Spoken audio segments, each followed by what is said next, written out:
성원이 되었으므로 제260회 평택시의 임시의 제2차 기획행정위원회 개의를 선언합니다. 안녕하십니까. 기획행정위원회 위원장 김영주 의원입니다. 오늘은 기획항만 경제실 송탄 출장소 안중 출장소 소관 2026년 상반기 주요 업무 보고를 청취하겠습니다. 그럼 안건을 상정하겠습니다. 의사일정 제1항 2026년 상반기 주요 업무 보고 청취권을 상정합니다.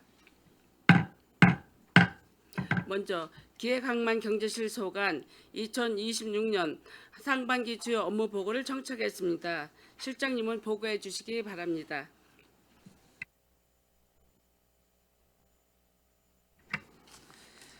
안녕하십니까. 기획항만경제실장 조원경입니다. 항상 평택시 발전과 시민을 위해 쓰시는 김영주 기획행정위원장님과 김명숙 부위원장님을 비롯한 모든 위원님들께 진심으로 감사의 말씀드립니다. 보고에 앞서 기획항만경제실 간부공무원을 소개해드리겠습니다. 이미우재 기획예산과장입니다. 안녕하십니까. 박종현 항만수산과장입니다. 임보경 청년정책과장입니다. 김보경 일자리경제과장입니다. 문재홍 세정과장입니다. 나경범 징수과장입니다. 2026년도 상반기 주요 업무 계획에 대해 보고드리겠습니다. 일반 현황은 서면으로 가름 보고드리고 부서별 주요 사업 위주로 보고드리겠습니다. 먼저 기획예산과 소관입니다. 12쪽 정책 실행력 강화를 통한 시민 체감형 시정 운영입니다. 전략적 기획 기능과 대외 협력 체계를 더욱 공고히 하여 시정 목표를 달성하고 시민이 체감하는 성과를 창출하기 위해 역량을 집중하겠습니다. 첫째, 시정 목표 실현을 위한 기반을 강화하겠습니다. 상시 내부적인 정책 추진 점검과 더불어 외부와의 소통 채널을 지속하겠습니다. 특히 주요 현안을 사전에 공유하고 공동 대응하는 긴밀한 협력 체계를 구축하겠습니다. 둘째, 시정 성과 관리의 내실화입니다. 시민 공약 평가단을 구성하고 시민들이 직접 공약 이행 과정에 참여하여 행정의 객관성과 신뢰도를 확보하겠습니다. 셋째, 맞춤형 정책 발굴 및 실행력 확보입니다. 국도종 시책과 연계한 숙성된 정책을 발굴하고 각종 간담회 등 다양한 채널을 통해 시민의 목소리를 현장에서 정책으로 연계하겠습니다. 다음은 13쪽 재정 건전성 관리체계 강화입니다. 대내외 경제 여건의 불확실성이 지속됨에 따라 지방채 관리와 통합재정 안정화 기금의 전략적 운영을 통해 재정위기 대응 능력을 강화하겠습니다. 지방채 발행 최소화와 차환을 통해 재정 건전성을 확보하겠습니다. 마무리가 시급한 사업 위주로 발행을 엄격히 제한하고 차입 전에는 통합기금 등 대체 수단을 우선 검토하여 채무 규모를 안정적으로 관리하겠습니다. 통합기금을 활용하여 재정 효율성을 높이겠습니다. 통합계정은 각 회계별 여유 재원을 적극 예탁하고 재정 안정화 계정의 잉여금 등을 적립하여 자금 운용과 재정 역량을 강화하겠습니다. 관행적인 행사성 사업에 대해서는 사업평가를 강화하여 낭비적 요소에 대한 정비와 개선을 촉구하고 평가 결과를 차년도 예산 편성에 실질적으로 반영하는 성과 중심의 재정 운용을 정착시키겠습니다. 다음은 14쪽 법률 입법 지원을 통한 행정의 적법성 확보입니다. 복잡해진 행정 환경에 따라 증가하는 법적 분쟁에 체계적으로 대응하고 시민의 권익을 보호하기 위해 법률 지원 시스템을 강화하겠습니다. 소송 대응 역량을 강화하겠습니다. 분야별 고문 변호사와 법률 자문관을 활용하여 소송 수행 초기 단계부터 전문적인 자문을 지원하고 직원 대상 법제 교육을 실시하여 승소율 제고와 행정 신뢰도 향상에 만전을 기하겠습니다. 시민 법률 복지 서비스를 확대하겠습니다. 권역별로 찾아가는 무료 법률 상담실을 월 2회 운영하여 법률 사각지대에 대해 놓인 시민 고충을 해소하는 데 힘쓰겠습니다. 자치법규의 완성도를 높이겠습니다. 입법 컨설팅과 조례규칙 심의를 내실 있게 운영하여 상위 법령 위반 소지를 사전에 차단하고 불합리한 규제는 선제적으로 발굴 개선하여 시민 생활의 불편을 해소하겠습니다. 다음은 15쪽 적극 행정 기반 성과 관리로 행정 혁신 제고입니다. 대내외 평가를 통해 시정 성과를 체계적으로 관리하고 그 결과를 합리적인 보상 체계와 연계하여 성과 중심의 조직 문화를 정착시키겠습니다. 먼저 대외평가 경쟁력을 강화하겠습니다. 평가 우수기관으로 선정될 수 있도록 매월 실적 점검과 1대1 맞춤형 컨설팅을 실시하여 목표 달성 실적을 체계적으로 관리하겠습니다.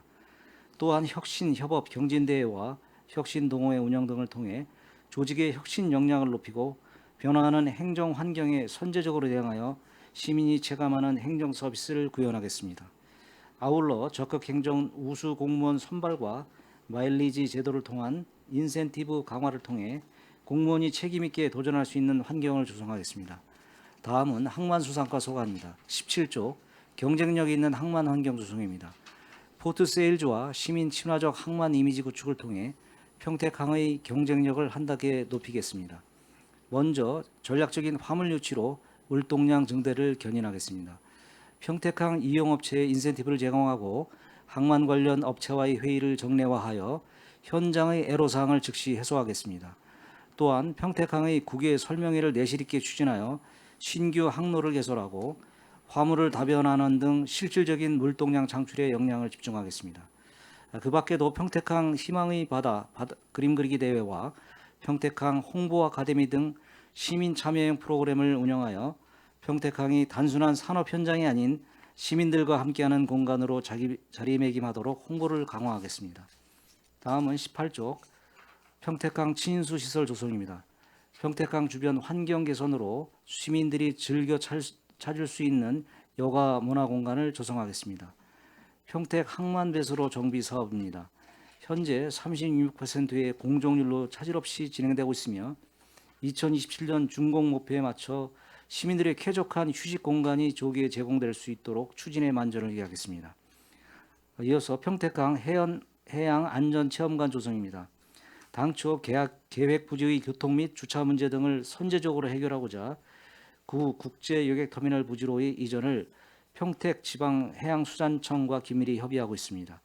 접근성과 안전성을 개선하고 신속히 사업이 마무리될 수 있도록 추진하겠습니다. 다음은 19조 지속가능한 수산업 기반 조성입니다. 어업인들이 안정적인 소득을 보장하고 풍요로운 수산자원을 회복하는 데 행정력을 집중하겠습니다. 수산자원의 부가가치를 높이겠습니다. 넙치와 뱀장어 등 경제성이 있는 치유방류를 확대하고 양식장 시설 현대화와 친환경 어장 조성 사업을 통해 어업 생산성을 실질적으로 증대시키겠습니다. 안전한 조업 환경을 구축하겠습니다. 어선 엔진 지원과 어업인 안전보험 가입으로 사고를 미연에 방지하고 해양 쓰레기 정화 사업을 통해 깨끗하고 건강한 바다 생태계를 보존하겠습니다. 아울러 평택 풍어제 지원과 어울림센터 운영을 통해 어업인 공동체를 활성화하고 어촌 사회에 활력을 불어넣겠습니다. 다음은 청년 정책과 소관입니다. 21조 청년의 안정 정착 및 기회 확대 정책 추진입니다. 청년이 지역에서 미래를 설계할 수 있도록 주거, 일자리, 심리 등 청년의 삶 전반에 걸쳐 안정적인 기반 마련에 중점을 두고 있습니다. 먼저 상반기에는 권역별 유휴공간 5개소를 활용한 생활 밀착형 청년 전용 공간인 청년 쉼표를 운영하여 다양한 프로그램이 권역별로 제공될 수 있도록 노력하겠습니다. 또한 청년들의 생활 안정화를 위한 사업으로 청년 월세 및 전월세 대출 이자 지원을 지속 추진하고 청년 기본소득 지급, 면접 정장 무료 대여 사업과 중개 보수료 감면 사업 등을 차질 없이 추진할 계획입니다.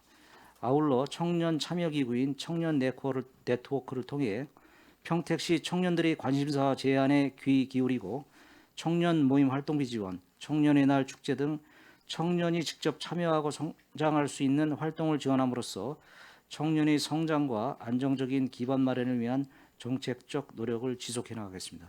다음은 22조 청년 취업 창업 단계별 지원을 통한 성장 기반 강화 추진입니다. 청년들의 취업 역량을 강화하기 위한 다양한 사업을 진행하여 안정적인 청년들의 성장 기반을 마련하겠습니다. 우선 새로 추진하는 사업으로 평택 청년 기업 이어드림 사업과 신입사원 직장 적응 교육 프로그램을 통해 취업 매칭 기회를 제공하고 나아가 신입사원의 직장 적응을 도와 청년들의 안정적인 평택시 정착 기반을 다지겠습니다. 또한 기존 수행하던 평택 청년 취업 성공 지원 사업과 4차 산업 인재 양성 직업 훈련 지원 사업으로 청년들의 취업 역량을 강화하고 관내 기업의 수요를 반영한 맞춤형 인재 교육을 지원하여 체계적인 청년 취업 사업을 이어가겠습니다. 아울러 성장 가능성과 사업 지속성을 갖춘 청년 기업을 중점적으로 발굴 육성하여 실질적인 사업 성과를 높이고 지역 일자리 창출에 기여할 수 있도록 지원해 나가겠습니다. 다음은 23쪽 변화하는 인구 환경에 최적화된 맞춤형 정책 추진입니다. 우리시 인구 특성 파악과 지속 가능한 성장을 위해 2026년 저출산 고령사회 시행계획을 수립하고 첫 만남 이용권 지원을 통해 생애 초기 아동 양육에 대한 경제적 경감을 지속하겠습니다. 또한 인구 구조 변화에 대한 사회적 공감대 형성을 위해 초중고 학생 대상 찾아가는 인구 교육을 추진하고 가족 친화 분위기 조성을 위한 결혼 출산 장려 사업과 함께 평택시의 44%에 달하는 1인 가구 세대를 대상으로 사회적 관계망 형성 지원 사업 등 실효성 있는 특화 사업을 추진해 나가겠습니다. 아울러 정책 사각지대에 있는 신중년이 사회 참여와 경제 활동을 지속할 수 있도록 인생 재설계 교육 사업을 추진하고 신중년 이모작 지원센터 개소 준비를 체계적으로 추진해 나가겠습니다. 다음은 일자리 경제과 소관입니다. 25쪽 소상공인 골목 상권 다각적 제한을 통한 활력 제고입니다. 경기 침체와 소비 심리 위축으로 어려움을 겪고 있는 소상공인들에게 체계적 지원을 통해 경쟁력을 강화하고 지역 경제의 활력을 높이고자 합니다. 먼저 소상공인 특례 보증 및 2차 보전을 지속 추진하고 지난해에 이어 서민경제협력기금을 조성하여 소상공인 및 사회적 경제기업의 운영을 적극 지원하겠습니다. 올해는 지역화폐 가맹점 등록 연매출 기준이 12억에서 15억 원으로 상향되어 지역화폐 사용처가 확대되었고 8%의 인센티브를 지급하여 침체된 지역자금 순환과 소비 회복 촉진을 위해 노력하겠습니다. 또한 신장 쇼핑몰 세계 미식 특화거리 조성 사업 등 골목 상권 활성화 사업을 추진하는 한편 국도비 공모 사업을 적극 추진하여 골목 상권 맞춤형 지원을 위해 노력하겠습니다. 다음은 26쪽 전통시장 환경 개선 및 역량 강화로 경쟁력 제고입니다. 오프라인 유통환경 경쟁력 강화와 기후 위기에 대응하고자 전통시장 환경 개선 및 마케팅 사업을 추진하고자 합니다. 통복시장 고추전 골목 아케이드 건립 및 평택 국제중앙시장 아케이드 간판 교체 및 쉼터 환경 개선 사업을 추진하여 전통시장 시설을 현대화하고 지속적으로 민원이 제기된 전통시장 공중 화장실에 난방기를 설치하고 쿨링포구 설치 및 유지 보수 관리 용역을 추진하여 기후 위기에 대응하고자 합니다. 아울러 특색 있는 마케팅 추진을 위한 사업으로 전통시장 특화상품 지원 사업, 문화관광형 특성화 시장 육성 사업 등 전통시장별 맞춤형 마케팅 사업을 추진하고자 합니다.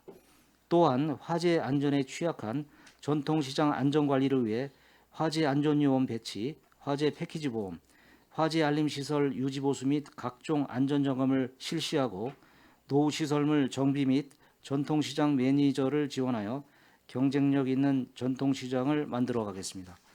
다음은 27쪽 지역 특화 맞춤형 일자리 지원 강화입니다. 계층별 및 취약계층을 위한 직접 일자리 사업을 지속 추진하고 일자리 센터 취업 연계 1,500명 목표 등 일자리 확대를 위해 노력하겠습니다. 또한 일자리 박람회는 구직계층별 취업 특성을 반영하여 중장년층에게는 경력 전환, 재취업 중심의 조리, 운수 분야와 청년층에게는 취업 컨설팅, 인턴십 중심의 반도체, IT 분야의 맞춤형 채용 부스를 운영하고자 합니다. 또한 경기도 일자리 박람회를 공동 개최 추진하여 구인 기업과 구직자 참여 확대를 위해 노력하겠습니다. 더불어 외국인 근로자 지원 세태를 운영하여 평택형 계절 근로자 자체 기준을 수립 및 관리를 강화하고 MOU 체결국을 통한 계절 근로자 도입 확대를 통한 지역 내 안정적 농업 인력 수급으로 지역 경제 활성화를 촉진하도록 노력하겠습니다. 다음은 28쪽 사회적 경제 활성화를 위한 지원 사업 추진입니다. 사회적 경제 생태계 조성을 위해 사회적 경제 마을 공동체 지원센터 운영을 통한 교육 컨설팅 및 네트워크 활성화를 상시 지원하고 사회적 기업 창업 육성 및 사업비 지원을 통해 참신한 아이디어와 잠재력을 가진 사회적 기업을 발굴 육성하겠습니다. 올해 신규 사업으로 지역사회 문제 해결을 위한 사업 모델 공모를 추진하고 여러 재정 지원 사업을 통해 사회적 기업의 성장을 돕도록 하겠습니다. 또한 사회적 경제 기업 경쟁력 제고를 위해 사회적 경제 공공구매 박람회 및 소셜 마켓 등 판로 확대를 추진하여 지속 가능한 성장 기반을 마련하고 지역 경제 선순환을 촉진하도록 하겠습니다. 다음은 세정과 소관입니다. 30조 안정된 지역 지방 세입 기반 조성입니다. 2026년도 지방 세입 목표액은 1조 3,926억 원입니다. 경기 침체에 따른 소비 위축 및 부동산 거래량 감소 등의 부정적 요인과 함께 인구와 사업장, 주택이 증가하고 대기업 등 법인 실적 개선에 따른 영업이익 증가 등 긍정적 요인이 상존하여 도세는 300억 원 감소, 시세는 118억 원 증가하여 전년 목표액 대비 182억 원 감소로 전망됩니다. 안정적인 세입 확보를 위해 비과세 감면 중점 테마별 기획조사와 현장조사 강화로 탈루 및 누락세원을 발굴하고 고액 납세자를 집중 관리하여 납기내 징수율 제고에 최선을 다하겠습니다. 또한 면밀한 세수 추계 관리를 통해 안정적인 지방 세정을 운영할 수 있도록 세수 추계 정례화와 간담회를 통한 대기업 소통 협력 채널을 강화해 나가겠습니다. 다음은 31조 모바일 기반 시민 만족 세정입니다. 모바일, AI 등을 활용한 다양한 세정 서비스를 제공하여 납세자가 만족할 수 있는 세정 환경을 조성하겠습니다. 카카오톡을 활용한 모바일 전제 안내를 확대 시행하고 지방세 챗봇 채널 등을 운영하여 납부 편의를 도모하겠습니다. 또한 다양한 환급 서비스를 진행하여 납세자 중심 세정 서비스를 제공하고 시민께서 더 공감할 수 있는 세정을 운영하도록 노력하겠습니다. 아울러 찾아가는 마을 세무사를 매월 운영하고 성실 납세자 선정을 통해 건전한 납세 문화 조성에도 힘쓰겠습니다. 다음은 징수과 소관입니다. 33조 시 자주재원 확충을 위한 체납액 징수활동 강화입니다. 2026년 체납 정리 목표액으로 지방세 440억 원, 세외 수입 110억 원 등 총 550억 원으로 설정하여 추진하겠습니다. 체납액 최소화를 위하여 신속 정확한 체납 처분, 고액 체납자 공공정보 등록 명단 공개, 관어사업 제한, 체납액 집중 정리 기간 운영 등을 통해 체납 처분에 만전을 기하겠습니다. 또한 체납 유형 분석을 통한 고액 체납자 가택 수색 등 현장 중심 활동을 강화하고 일시적 자금 사정 곤란 및 생계형 체납자의 분납을 유도하는 등 맞춤형 체납 징수 활동으로 체납액을 줄여나가겠습니다. 다음은 34조 납세자 권익 보호를 위한 청렴 세무조사 추진입니다. 2026년 정기 세무조사 목표로 100개 법인 정기조사와 기획 세무조사를 추진하겠습니다. 주요 추진 사항으로는 지방세 안내 책자 배부 및 조사 희망시기 선택제 운영 등 기업 친화적 서비스를 실현하고 법과 원칙에 따른 공정한 조사로 납세자 권익을 보호함과 동시에 공감, 신뢰받는 청렴 세무조사를 실현하도록 하겠습니다. 이상으로 기획항만경제실 업무보고를 마치겠습니다. 감사합니다. 실장님 수고하셨습니다. 계속해서 기획항만경제실 소관 질의답변을 진행하겠습니다. 질의하실 의원님 계시면 것으로 신청해 주시고 페이지를 말씀해 주시기 바랍니다. 네, 김명숙 의원님 질의해 주시기 바랍니다. 네, 김명숙 의원입니다. 저는 업무 보고기 때문에 예산 편성해 드릴 때 이미 많은 말씀을 드려서 사실은 보고만 받는 자리긴 한데 조금 한 가지 좀 제안을 하고 싶어서 우리 항만수산과장님 오늘 처음 오셨죠? 진급하시고. 네, 그렇습니다. 네. 우선은 오심을 환영을 하고요. 아직 업무에 대한 부분을 다 파악을 못 하셨을 것 같아서 제가 이 자리에서 말씀을 드립니다. 지금 지속 가능한 수산업 기반 조성 해가지고 예산이 이제 한 10억 정도가 있습니다. 그렇죠? 그런데 여기에서 자료를 보면 이제 저도 그동안은 조금 이제 이게 과연 그 어떻게 접근을 해야 되냐라는 고민을 하다가 이제 제가 이제 쭉 공부를 하면서 아 이거는 접근을 여기서부터 해야 되겠다라는 생각이 있어서 제 의견을 좀 말씀을 드리려고 합니다. 수산자원 조성 사업이 지금 해면, 내수면, 어린 고기 방류 해가지고 요거를 지금 한 4억 정도로 편성을 하셨어요. 그런데 지금 우리 평택시에 전체 항에서 갯벌 면적이 얼마나 돼요?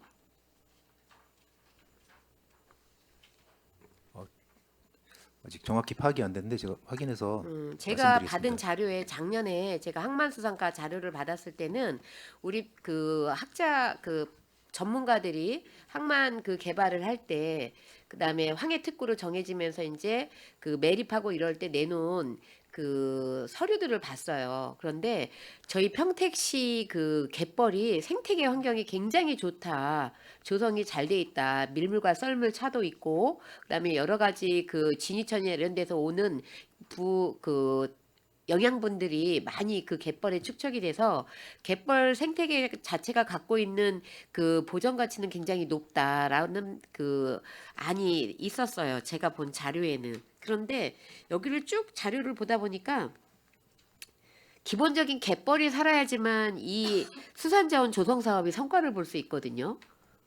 그런데 어디에도 갯벌에 대한 정책이나 자원이나 그 어떻게 하겠다라는 게 안 나와 있어요. 그러면 예산을 이렇게 쏟아부어도 결과가 인풋과 아웃풋이 전혀 형성이 안 되는 이런 상황이 될 수밖에 없습니다.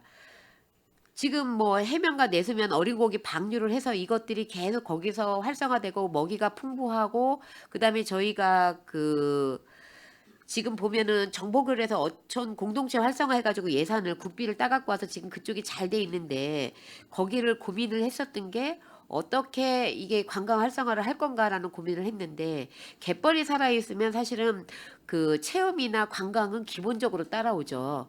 그렇죠? 근데 갯벌이 없는 데서는 그냥 관광만 이루어지고 있습니다. 저희가 뭐 부산이나 이런 데를 가서 보면.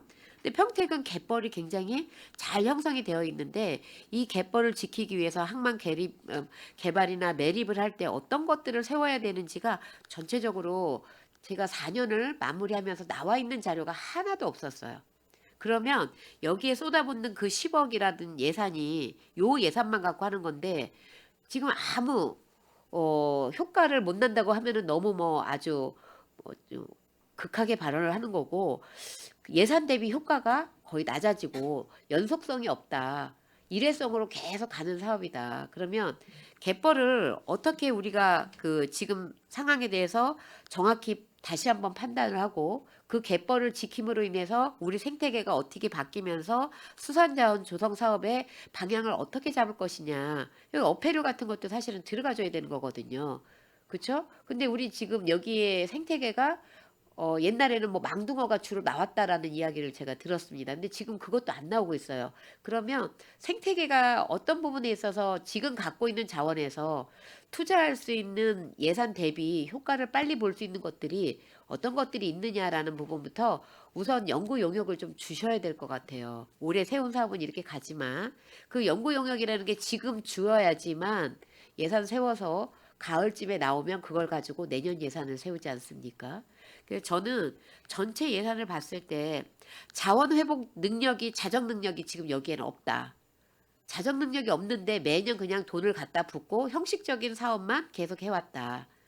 자정 능력이 생기는 사업을 해야지만 이렇게 수산자원 조성 사업이 결과가 얻어지고 그 수산업을 하시는 어업인들이 지속적인 그 수익이 창출이 되는데 이거는 그냥 매년 연례적으로 갖다 넣고 키워서 그냥 양식으로 이렇게 해서 하는 정책만 담겨져 있다. 그 부분을 조금 고민해 주시면 좋겠는데 우리 과장님 처음 오셔가지고 제일 먼저 관심 있게 보는 부분이 어느 부분이세요?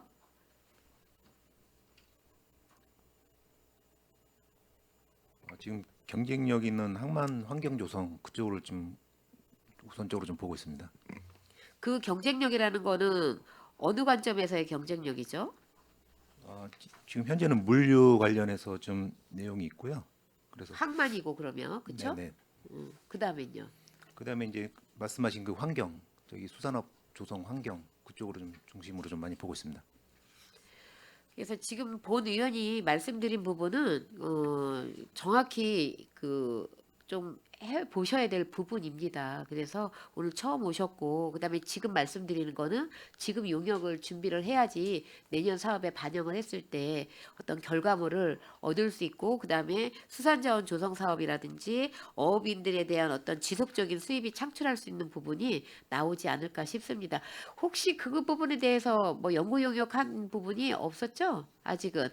예, 그래서 그 부분은 좀 필요해요. 또 하셔야 되는 부분이고 근데 저희 갯벌이요. 제가 그 받아본 자료에 의하면 생태계가 굉장히 좋은데 매립을 하고 막 이러면서 많이 파괴가 됐고 갯벌 면적이 많이 줄었어요. 그러면 우리가 개발도 중요하지만 보존도 중요하거든요. 그러면은 타 지자체 그 타 해안에 갖고 있는 그 갯벌보다 더 훨씬 먹이 사슬이나 이런 것 중에서 토양이나 갯벌에 대한 어떤 풍부한 영양분이 있다라고 하면 거기에서 살아날 수 있는 어패류라든지 어류라든지 이런 것들에 대해서 활성화가 되면 당연히 철새도 많아지고 그러면 관광 사업이나 이런 부분에 당연히 연계가 되는데 가장 기본적인 거를 놓치고 가지 않았나 하는 생각이 있어서 질문은 아니고요. 그냥 제 생각을 말씀을 드렸습니다. 이상입니다.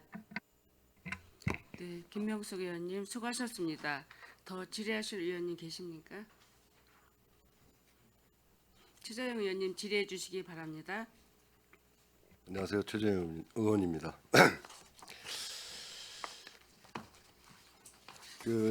지금 우리 기획항만경제실 인원이 좀 작년보다 좀 줄었습니다. 그죠? 정원이 좀 줄은 것 같아요.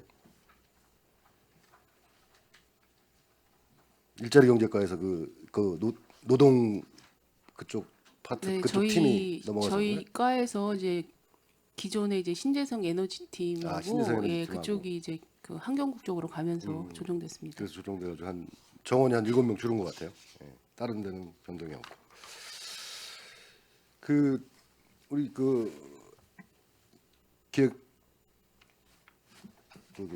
기획예산과가 저기죠. 행정심판하고 소송 현황 이걸 보면 지금 여기 일반 현황에 이 신규가 이게 25년도에 신규로 된 현황인가요? 178건? 이게 이제 2025년도 사업 양을 가지고 네. 이제 발생된 양을 명시를 하고 있는 거고요. 25년도에 예. 그리고 이제 2월분은 그 전에 그 전에 2020년, 21년 이런 누적돼 갖고 현재까지 진행 중인 사항을 명기하고 있는 사항입니다. 그 한 해에 보통 한 178건, 거의 한 200건 좀 안쪽으로 예. 이렇게 계속 소송과 행정심판이 계속 발생이 되는 것 같아요. 예. 보면은 지금 패소율도 꽤 많은 것 같아요. 어떻습니까? 이건 좀 승소율 자체가 79%에서 80% 정도니까 패소율도 좀 있는 게 맞습니다. 한 20, 지금 보니까 한 23% 정도 되는데 이 정도면 뭐 4건에 1건 정도는 패소를 한다 이런 상황인 것 같아요. 5건에 1건, 4건에 1건, 그렇죠? 네. 이런 부분에 그 패소율이 증가하고 이 소송 건수가 이렇게 증가하고 하는 거에 대한 뭐 대비책이라든가 뭐 좀 의견이 있으신가요? 우선 소송이 증가하고 있는 거는 이제 도시 확장에 따른 여러 영역들이 동시다발적으로 많아지기 때문에 각 분야별 내용이 많은 거고요. 그리고 이제 패소율을 갖고 말씀을 주셨는데 이거는 이제 애초에 처음 법리적인 판단을 어떻게 했느냐 그리고 이 뒷받침할 근거를 어느 정도 충분히 갖고 있느냐 하는 게 소명이 돼줘야 되는데 이제 조금 부족한 부분도 있고 그리고 이제 어떤 영역 싸움에서 조금 밀리는 이제 뒷받침 이런 것들로 인해서 조금 패소율이 있습니다. 그래서 이런 거를 해소하기 위해서 뭐 직원들 교육도 그렇고 저희가 이제 사무실에 계시는 고문 변호사, 자문 변호사들 2분이 계시는데 업무 추진하는데 각종 사항에 대해서 궁금한 거는 사전에 조율을 해서 그 법적인 여유를 충족할 수 있도록 그렇게 뒷받침하고 지원을 하고 있습니다.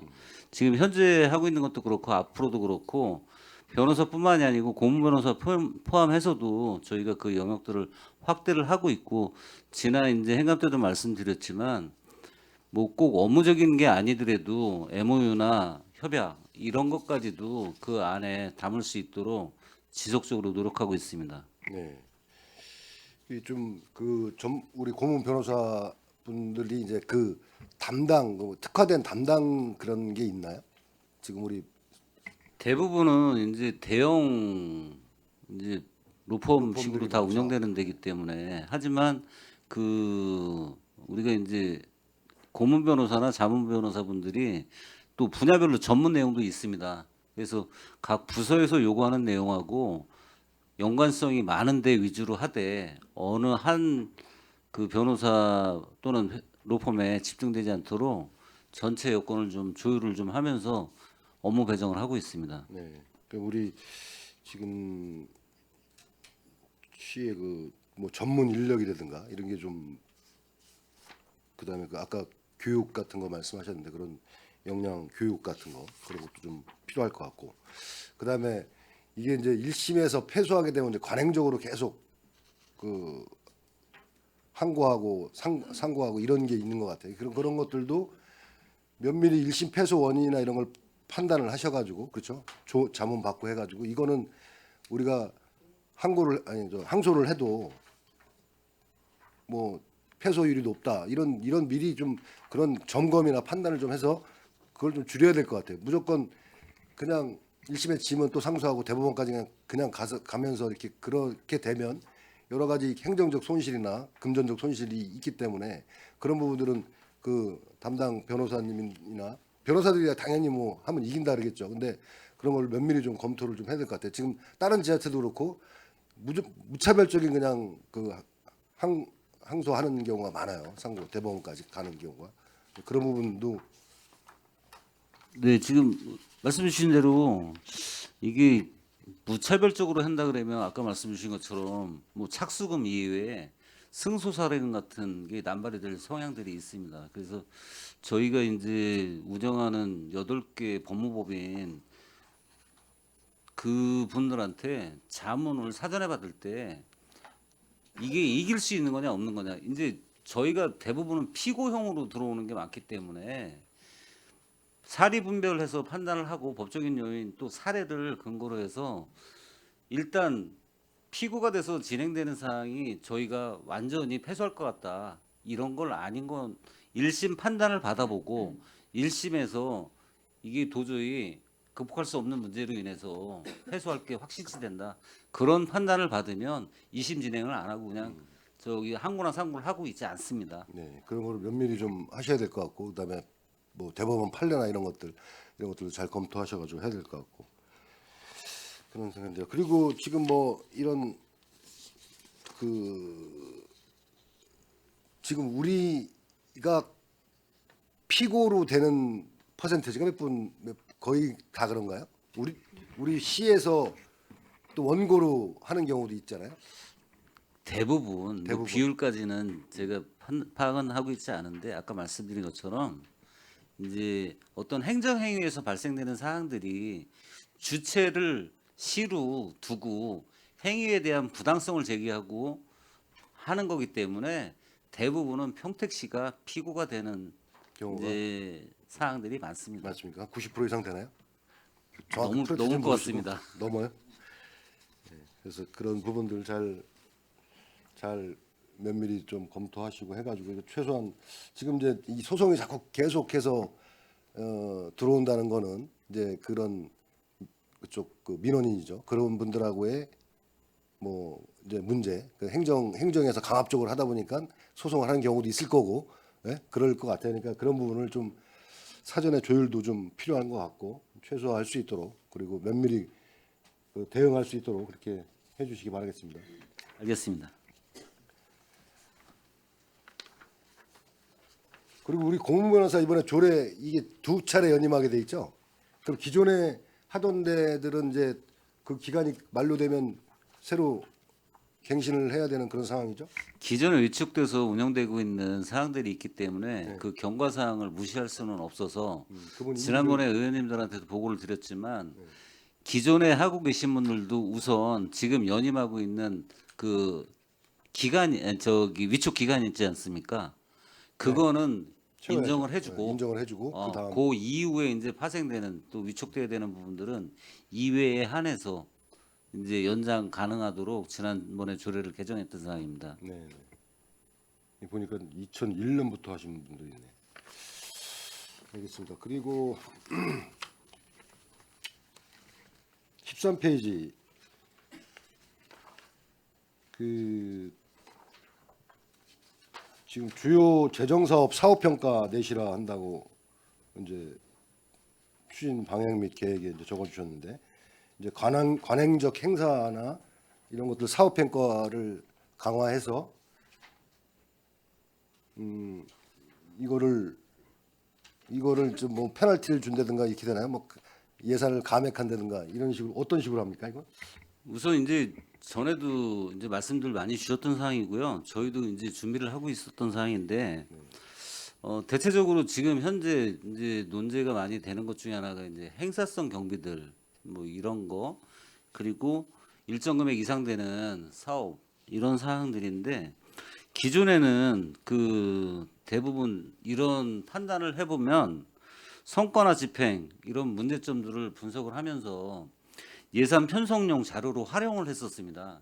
근데 다 아시는 거겠지만 지금 단체 같은 지역이 됐든 사업이 됐든 좀 전에 서두에 말씀드렸던 사업성 경비나 이런 게 줄지는 않고 계속 앞으로 늘 거거든요. 그렇다고 해서 그걸 무분별하게 받아들 수 있는 상황도 아니고 특히나 국도비로 했던 사업들이 일몰 사업들이 굉장히 많이 지금 저기 파괴되고 있습니다.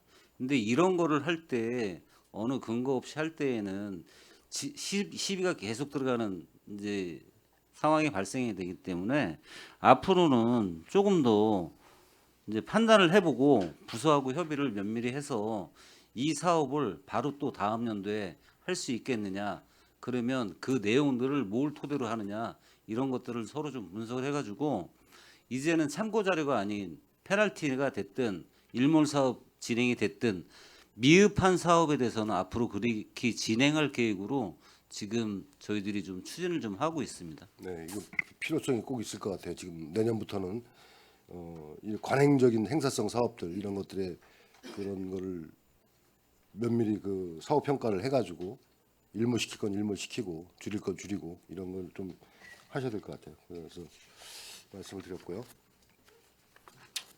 그다음에 항만수산가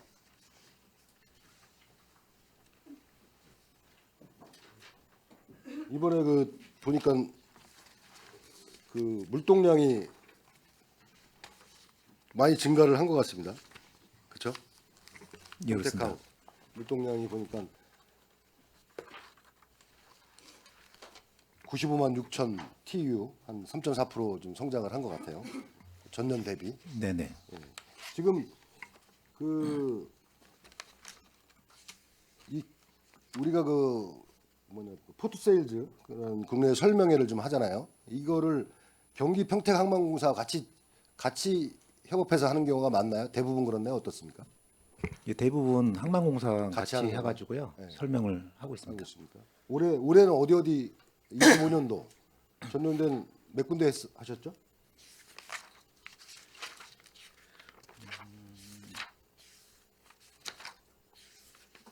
보통 한 올해 계획은 어떻습니까? 26년 아직 아직 계획은 정확히 계획은 수립하지 않았고요. 저희가 이제 가가지고 다시 수립해가지고 하겠습니다. 네, 이런 그 포트세일즈 이런 국내 설명회를 많이 해가지고 지금 좀 이런 물동량이 늘어났다 이렇게 하면서 이제 평택항만공사에서 이제 언론 보도자료를 냈어요. 네. 예, 이게 실질적으로 이렇게 우리가 국내 설명하는 게 효과가 있는지 그런 것도 면밀히 검토할 필요가 있고 같이 해서 좀 협업해서 우리 물동량을 늘릴 수 있도록 그 해외 설명회든지 이런 걸 많이 할 필요가 있다고 말씀을 드립니다. 네, 알겠습니다. 물동량 늘리기 위해서 노력하겠습니다. 네. 네.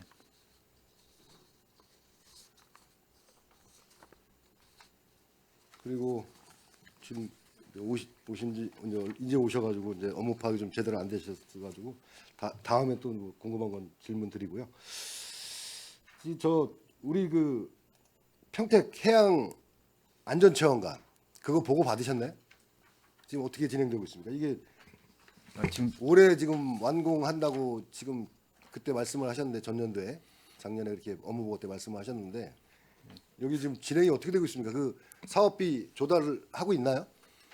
지금 저희가 보고를 받기는 지금 사업비는 그 제안자 측에서 지금 사업비는 마련했고 마련하기 위해서 지금 준비는 하고 있다고 알고 있습니다. 공사 지금 하고 있나요? 지금 공사는 지금 중지돼 있는 걸로 준비돼 알고 있죠. 있습니다. 네. 이게 언제 지금 원래 26년 상반기에 이걸 완료한다고 했었거든요. 완공한다고. 네네. 근데 지금 그거는 진행상 어떻습니까? 지금 일단 현재는 지금 중지돼 있고요. 중지돼 있고. 지금 공사를 두 번 나눠 가지고 일단 지금 현재 있는 위치에서는 방수 공사를 먼저 하고 지금 비가 좀 함이 노후화됐기 때문에 지금 비랑 물이 지금 방수가 많이 안 된다고 그럽니다. 그래서 그 방수 공사를 먼저 진행하고 이제 본 위치로 옮겨 가지고 거기서 나머지 인테리어 공사를 마무리해서 그럼 본 공사는 한 6개월 정도면은 소요된다고 그렇게 들었습니다. 이 지금 여기 지금 이 책자에 보니까 현 사업 부지를 사업비 절감을 위해 구 국제터미널 부지로 조기 이전 협의 추진한다고 이렇게 돼 있는데 네네. 이게 사업비 절감을 위해 글로 간다는 게 무슨 말입니까 이게? 제가 잠깐 말씀드리면은 그 지금 현재 있는 부지는 그 사실상 그 찾아오시는 분들이 접근하기가 조금 불편한 공간이거든요. 그 우리 의원님들도 한번 현장 한번 네. 보셨잖아요. 그래서 요거를 구 국제 터미널 쪽으로 옮기는 부분이거든요. 이 현재의 공간에 있는 것뿐만 아니고 지금 그 사업비가 현재 그 해양안전협회 이제 수탁 기관에서 사업을 하는데 이제 사업을 이제 추가로 조달해야 되는 문제가 조금 있어요. 그래서 그 부분하고 연계해서 좀 하는데 지금 아까 말씀드린 대로 접근성의 문제라든가 또 구 터미널 부지 쪽으로 연계해서 하는 부분에 비교했을 때 사업비가 조금 더 감소할 거다 이런 추정이 지금 공사비가, 좀 공사하는 그래서 사업비가. 그런 말이 나온 것 같고 네. 요 부분은 당초에는 이제 상반기 중으로 공사를 완료하는 거로 목표를 했습니다. 좀 전에 과장이 얘기했듯이 방수 문제로 인해서 지금 공사가 중지되어 있는 상태고 여기 구터미널 부지로 이전을 해서 지금 같이 들어가야 되는 부분이라 그 하반기에 목표가 조금 수용이 됐습니다. 그래서 하반기쯤에는 좀 마무리되지 않을까. 올 하반기. 예, 그래서 한 6개월 정도 한 지연되는 거로 그렇게 좀 자체적으로 좀 평가를 하고 있습니다. 근데 일로 지금 그럼 언제 이전할 겁니까? 구 국제 터미널로 조기 이전한다고 하는데. 요 부분은 그 지금 현재 공사 공정을 좀 체크를 해보고 그리고 해수청하고도 이제 요거를 이제 마무리해서 사업을 옮기는 시기나 이런 부분에 대해서 추가로 실무적인 협의가 남아 있거든요. 네. 그걸 하면은 아마 이게 제 판단에 6월 좀 그쯤에 전후 되지 않을까 좀 그렇게 좀 그 판단하고 공사가 완료가 안 된 상태에서 옮기신다는 거네요. 그리고 거기 가서 또 나머지 마무리 공사를 하시겠다 그 얘기 같은데, 그죠?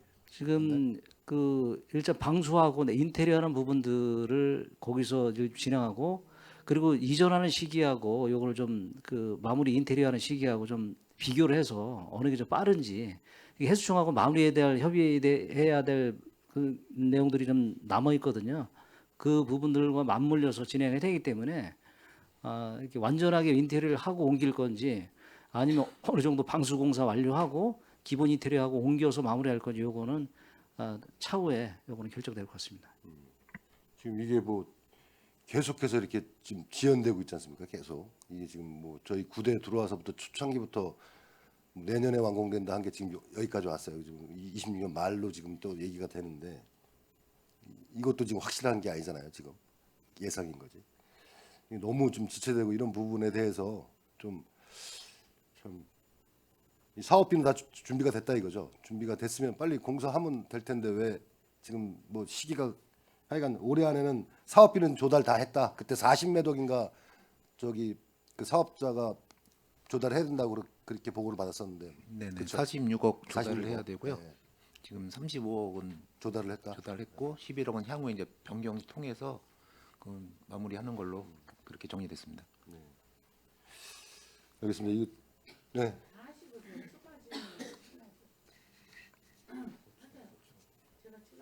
네. 그 돈이 다 준비됐다는 건 확인했나요?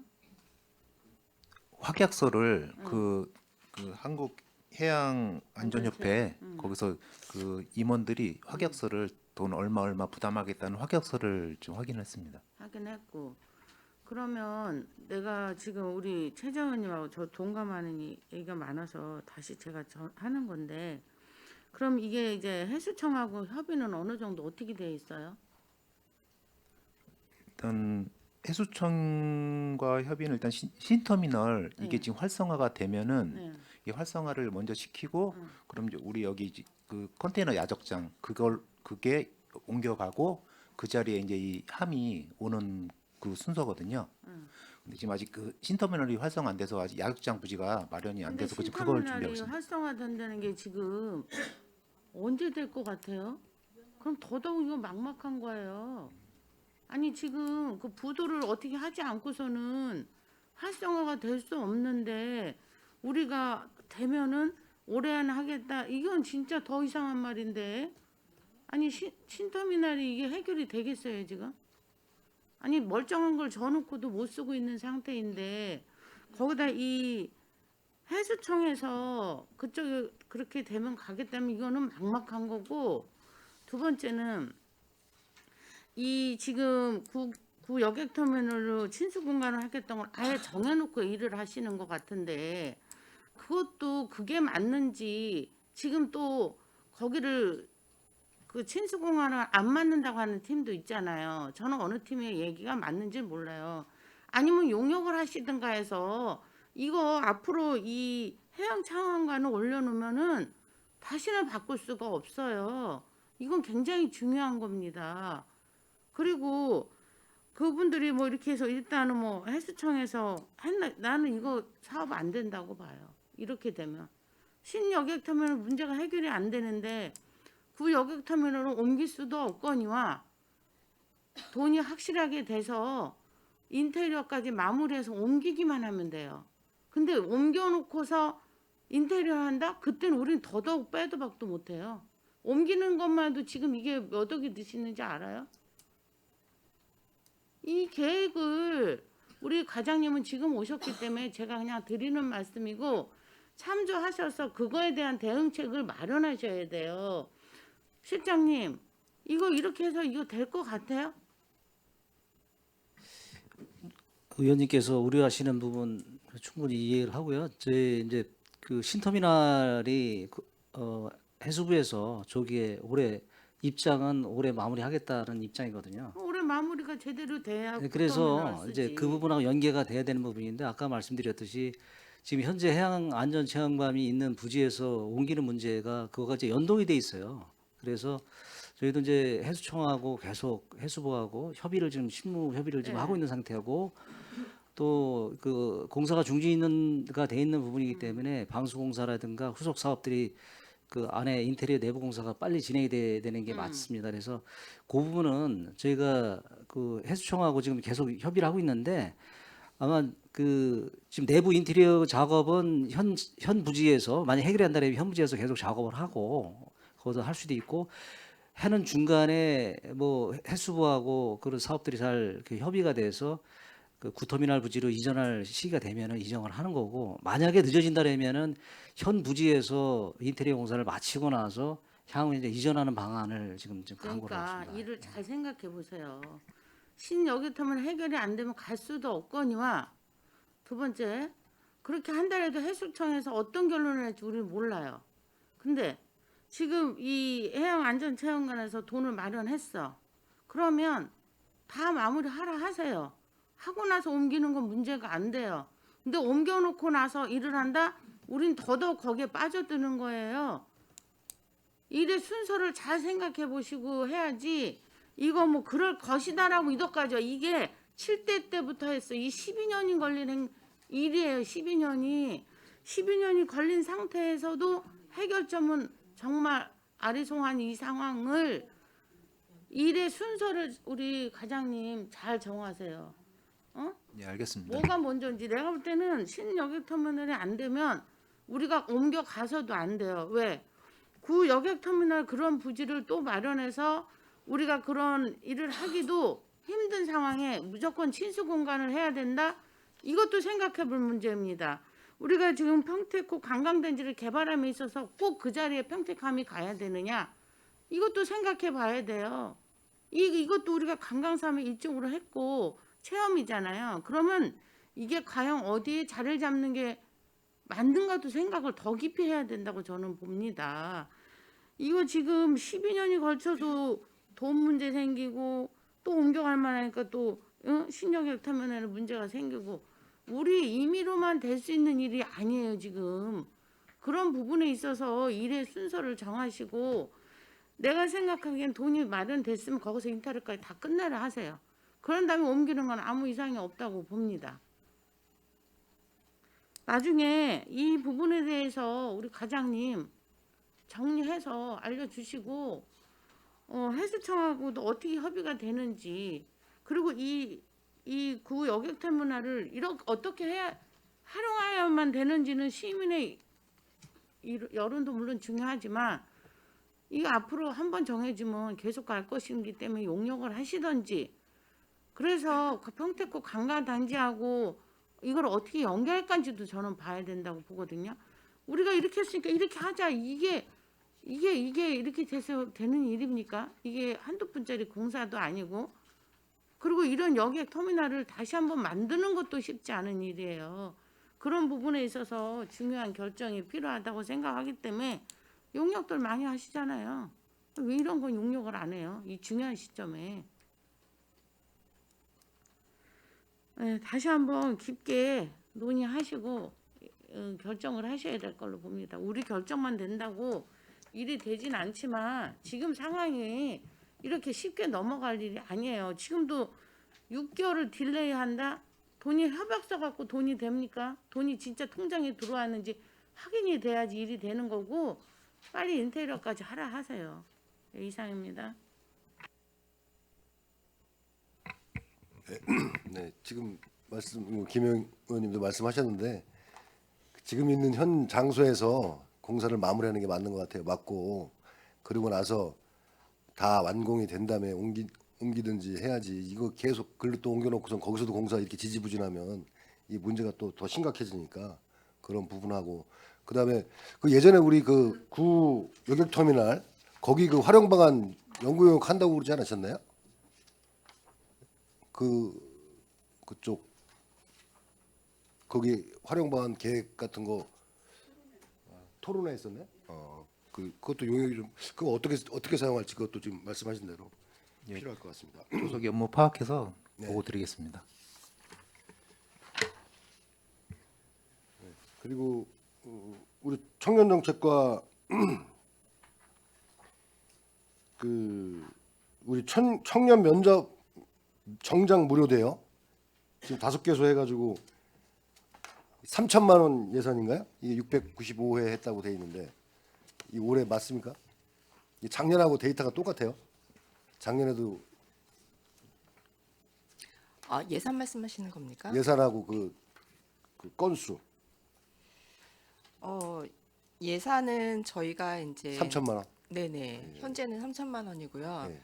이제 그 향후 저희 추경의 예산 집행 현황을 봐서 작년처럼 추경으로 더 또 확보할 수 있으면 하려고 하고 있고요. 네. 사업량 같은 경우에는 저희가 이제 작년에 준해서 일단은 저희가 예상은 했습니다. 네. 예상해서 써놓은 거예요. 올해 네네. 거. 이게 25년도 이렇게 했다는 걸 쓴 거 아닌가요? 추진 계획이구나. 지금 5개소에서 운영하는 거죠? 작년에는 3개소였는데 네. 그 기존에 서울에서 했던 업체에서 2군데가 그 추가로 그 이름을 또 새로 해서 저희가 그 업체 2군데하고도 새로 이제 그 협약을 하게 돼서 작년에는 3개소였는데 올해는 이제 2개소가 늘어서 5개소가 됐습니다. 그리고 평택의 업체가 한 군데죠. 네, 네. 한 그렇습니다. 군데고 서울 업체가 4개소. 서울하고 서울이 3개고요. 그다음에 수원이 수원 1개. 하나. 네. 지금 이 몇 명 정도가 사용한 겁니까 이게? 저 전년도 같은 경우 695회면 1인당 그냥 한 번씩만 하나요? 이게 여러 번 할 수 있잖아요. 예, 예. 연 5회까지. 연 5회까지 가능하죠? 네, 할 수 있습니다. 그리고 지금 우리 고리분둔 청년 발굴 및 특화 사업 해가지고 이제 해놨는데 지금 이번에 조례가 25년도 이제 우리 말에 조례가 제정이 됐지 않습니까? 이거 지금 계획을 어떻게 하고 있습니까? 그 실태 조사 하고 있나요? 그 용역? 실태조사 용역은 저희가 직접 추진하는 건 아니고 네. 작년에 이제 그 평택복지재단에서 네. 한번 이제 실태조사를 했고요. 네. 그다음에 올해는 이제 심화의 개념으로 또 용역을 진행을 하려고 합니다. 근데 저희가 지금 이제 고리분둔에 대한 사업을 추진하려고 하는 계획은 작년도에 그 어쨌든 시범적인 케이스로 한 200여 명의 200여 명을 가지고 이제 대상자를 삼아서 그 실태 조사에 대한 부분에 이제 연구가 들어갔었고, 그 다음에 경기도에서 경기도 미래세대 재단에서도 그 고리분둔과 관련해서 또 조사를 했었던 그 결과물이 있는데 평택시의 대상자도 일부 있습니다. 그래서 그 부분에 대한 그 자료를 이제 저희가 협조를 얻어서 그 실행에 대한 부분을 시범적으로 하고 고리분둔에 대한 부분에 있어서 가장 어려운 게 사실 발굴이거든요. 그렇죠. 그래서 그 발굴은 직접적으로 저희가 처음부터 시작하기는 좀 어려운 부분이 있어서 저희가 이제 그 국무조정실에서 올해 년도에 그 청년지원센터를 대상으로 공모사업이 있습니다. 그래서 그 공모사업에 고리분둔에 대한 그 대상자 저희가 샘플링했던 그 분들하고 시범적으로 사업을 우선 지원 사업에 대한 부분을 추진하려고 하는 거고요. 발굴에 대한 부분은 이게 이제 한 번에 끝날 수 있는 부분이 아니기 때문에 그거는 계속적으로 저희뿐만이 아니라 고리분둔에 대한 사업을 하고 있는 지방자치단체가 그 함께 그 정보에 대한 공유를 좀 해야 될 것으로 저희는 판단을 하고 있습니다. 그래서 올해는 저희가 이제 지원 사업을 시범적으로 추진하려고 합니다. 지금 이제 이 기본 계획 수립하게 돼 있잖아요. 이제 기본 계획을 네, 고리분둔 청년에 네. 대한 기본 계획을 수립해야 되는데 그거는 아직 지금 계획이 없으시다. 기본 계획에 대한 수립은 저희가 이제 5년에 한 번씩 네, 5년에 한 번씩. 청년 그 정책과 관련해서 기본 계획을 수립하는 데 있어서 같이 저희가 용역을 하려고 하고 있습니다. 그리고 거기에 따른 이제 시행 계획도 수립을 해야 되고. 네.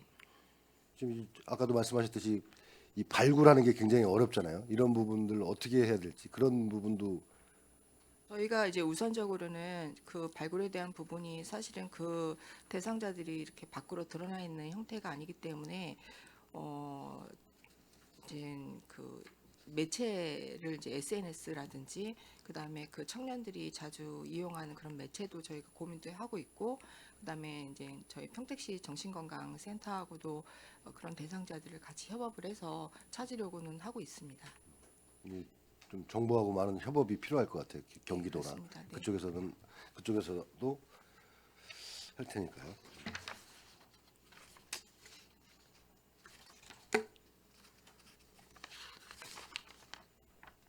그리고 이번에 그 신규로 그 평택 청년 기업 이어드림 사업 신규로 지금 예산 책정했지 않습니까? 이건 어떻게 진행되고 있습니까? 청년들의 일자리를 그 마련해 준다는 게 사실은 쉬운 일은 아닌데 노인들의 일자리는 스펙트럼이 그렇게 다양하진 않는데 청년들 같은 경우에는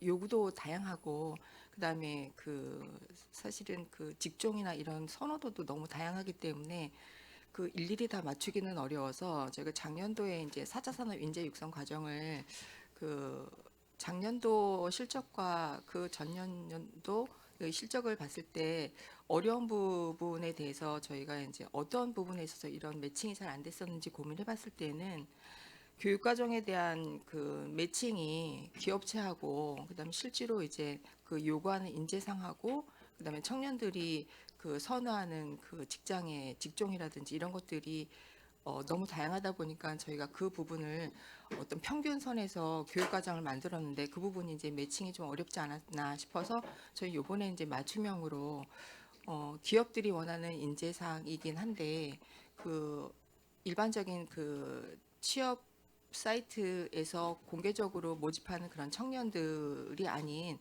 그 청년들의 어떤 그 경력이라든지 이런 것들이 반영이 되지 않아도 취업이 될 수 있는 그런 과정으로 지금 찾는 과정에 기업체들하고 직접적으로 접촉을 해서 어느 정도 저희랑 그 매칭이 가능한 취업으로서까지 연결이 가능한 그 기업체하고 사전에 협업을 통해서 작은 취업 박람회라든지 그 다음에 이제 그 쪽에 그 현직자들의 어떤 그 인사 노하우라든지 이런 것들을 같이 자리를 마련해서 좀 더 채용의 그 기회를 직접적으로 저희가 이제 교육 과정만 만들고 끝나는 게 아니라 채용까지 이어질 수 있는 그런 자리를 만들려고 기획을 했습니다.